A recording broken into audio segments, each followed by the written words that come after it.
नमस्कार। जय हिंद साथियों। अच्छी किताबें, अच्छे दोस्त व्यक्ति को अपनी मंजिल तक ले जाते हैं।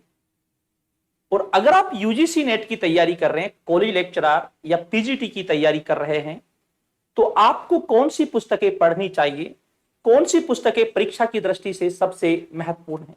एक बात यह है, हर परीक्षा के लिए अलग अलग पुस्तकें होती हैं और हर छात्र के लिए भी अलग पुस्तकें होती हैं। उस छात्र की कंडीशन क्या है, किस तरीके से वो तैयारी कर रहा है, तो उसी अनुसार उसे पुस्तकें पढ़नी चाहिए।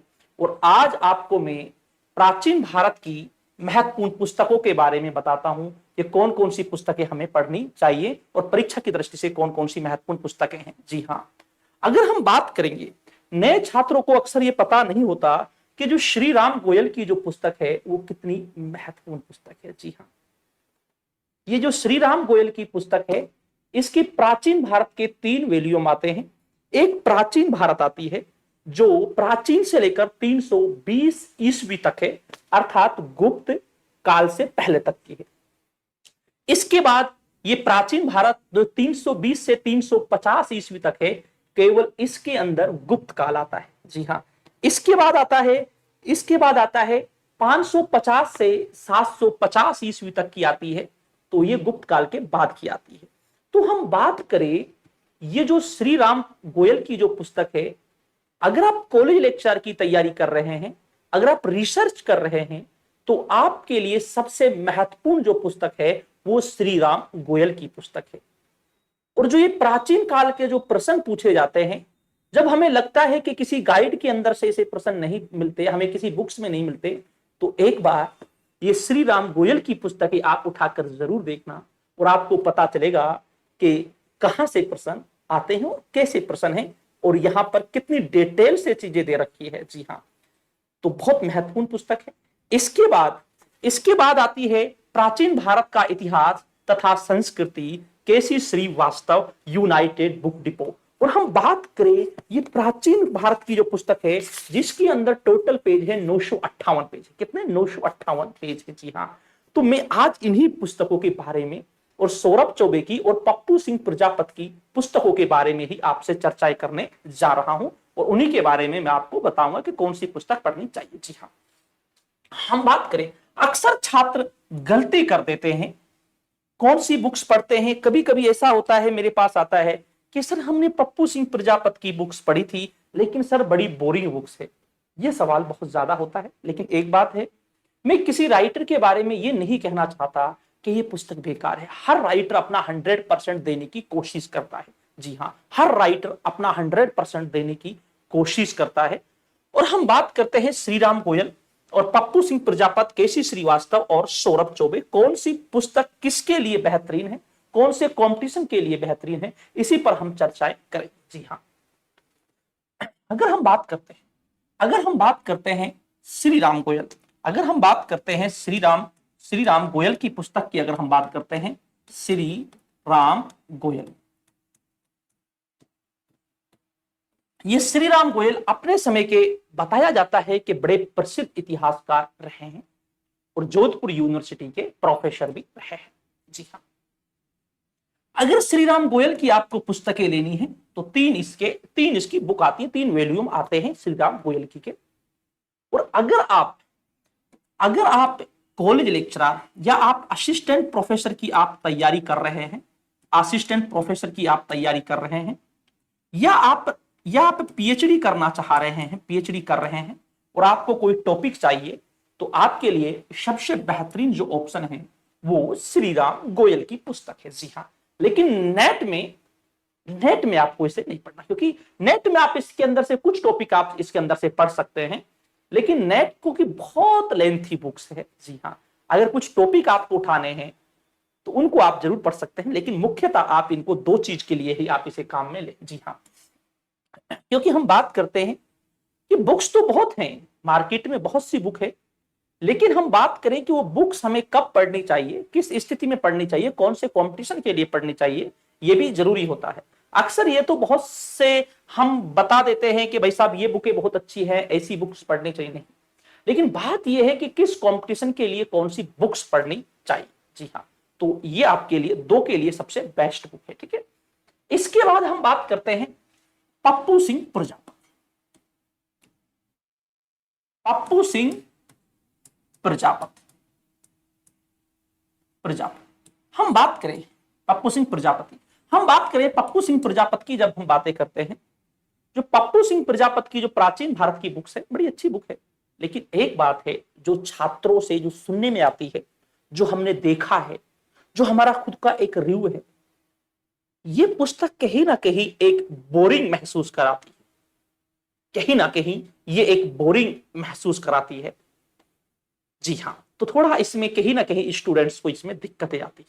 जी, लेकिन आप पप्पू सिंह प्रजापति की बुक्स को लेने से पहले, पप्पू सिंह प्रजापति की बुक्स को आप खरीदने से पहले, इसे अपने किसी दोस्त से के पास या किसी बुक सेलर पर आप इस पुस्तक को देखिए और फिर थोड़ा आप इसे पढ़ने की कोशिश कीजिए, उसके बाद आप इसका डिसीजन लीजिए। मैं ये नहीं कहता कि ये पुस्तक बेकार है, अच्छी है, मेरा काम है केवल एक रिव्यू देना है। जी हाँ, और ये बात मैं आपको पहले ही कह चुका हूं कि हर इतिहासकार अपना 100% देने की कोशिश करता है। जी हाँ, तो इस बुक्स को आप खरीदने से पहले जरूर आप इसके बारे में थोड़ा आप देखें, फिर आप इसमें डिसीजन लें, क्योंकि ये एक बोरिंग वाली पुस्तक, जो छात्रों का जो रिव्यू आता है तो वो बताते हैं कि सर थोड़ा बोरिंग टाइप की है। ऐसा है जैसे जो नेट का जो एग्जाम होता है, इंग्लिश से जिसे हिंदी में ट्रांसलेट किया जाता है, उसी तरीके की है। ठीक है ना, इसके बाद हम बात करते हैं इसके बाद हम बात करते हैं केसी श्रीवास्तव।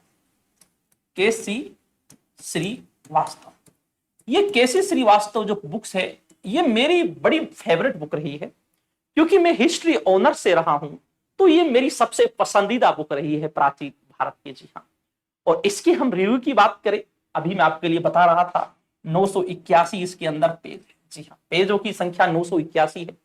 अगली बात, अगर आप नेट की तैयारी कर रहे हैं, अगर आप नेट की तैयारी कर रहे हैं, नेट की तैयारी कर रहे हैं, पीजीटी की तैयारी कर रहे हैं, अगर आप कॉलेज लेक्चर की तैयारी कर रहे हैं, कॉलेज लेक्चर की आप तैयारी कर रहे हैं, या आप यूपीएससी या पीसीएस की तैयारी कर रहे हैं और कुछ टॉपिक्स आपको चाहिए, तो केसी श्रीवास्तव को आप जरूर पढ़िए।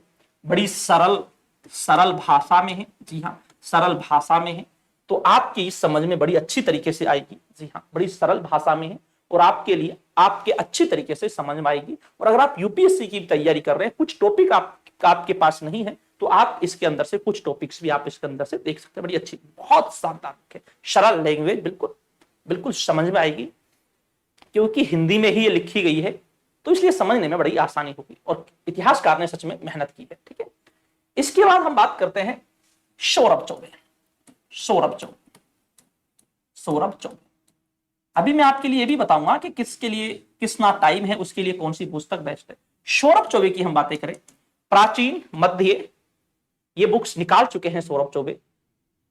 और सौरभ चौबे की जब हम बुक्स की बात करते हैं, शॉर्ट्स एंड स्वीट्स, बड़ी प्यारी बुक्स, और ये बुक्स जो है आपके लिए UGC net, PGT, college lecturer,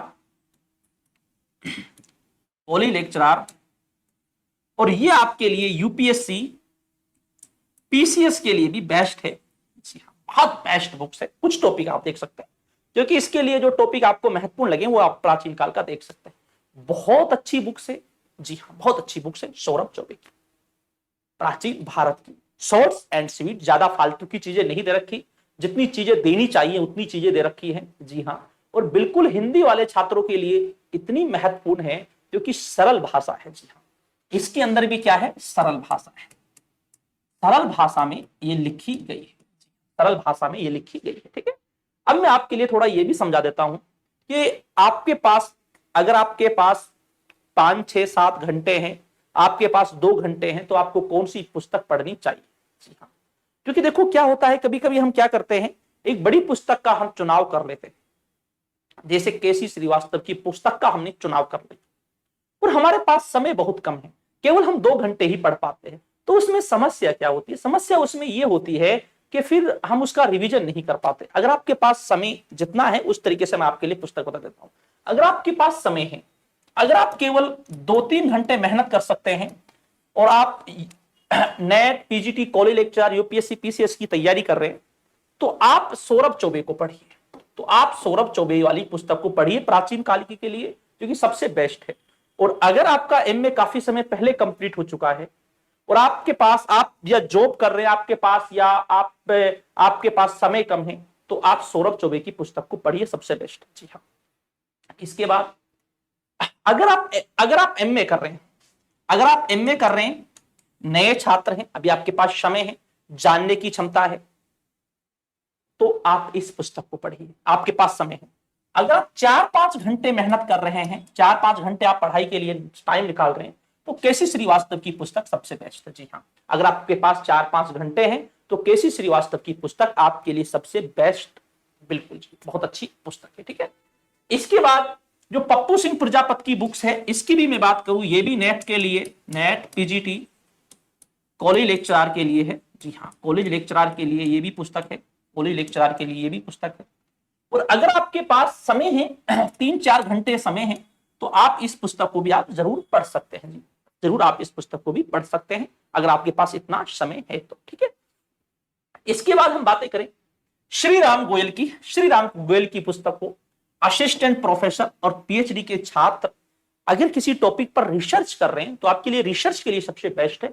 और अगर आपने एक ही लाइन चुन रखी है, इतिहास चुन रखा है और प्राचीन भारत आपने चुन रखा है, सारा कुछ मुझे अब इसी में करना है और मुझे जानने का बड़ा शौक है, जुनून है किसी वंश के बारे में, किसी शासक के बारे में, जो शासक आपको 1 पेज के अंदर मिलेगा, वो शासक आपको यहाँ पर 15 या 20 पेज के अंदर मिलेगा। जी हाँ, 15 या 20 पेज के अंदर आपको शासक मिलेगा, उसकी योजनाएं मिलेंगी, सारी चीजें आपको मिलेंगी। तो सबसे बेस्ट बुक है, अगर आपको जानने का जुनून है तो आपके लिए सबसे बेस्ट बुक है श्री राम गोयल की। तो ये पुस्तकें थी। जी हाँ, अब आप अपने हिसाब से ये सिलेक्ट कर लीजिए कि कौन सी पुस्तक आपको पढ़नी है। मैंने इन सारी पुस्तकों की आपको विशेषताएं बताई है। मैं ये नहीं कहता कि ये पुस्तक बेकार है, ये पुस्तक नहीं पढ़नी चाहिए। हर इतिहासकार, हर लेखक अपना 100% देने की कोशिश करता है। बस ये है कि कौन से छात्र को कौन सी पुस्तक पढ़नी चाहिए, कौन बोरिंग महसूस नहीं कराती, बस उस तरीके से है। बाकी सारी चीजें बेस्ट है। जी हाँ, तो ये थी हमारी प्राचीन भारत की जो महत्वपूर्ण जो पुस्तकें हैं, कौन सी पढ़नी चाहिए, तो उसके लिए ये हमारी पुस्तकें थी। तो फिर दोस्तों, शुक्रिया, धन्यवाद और जय।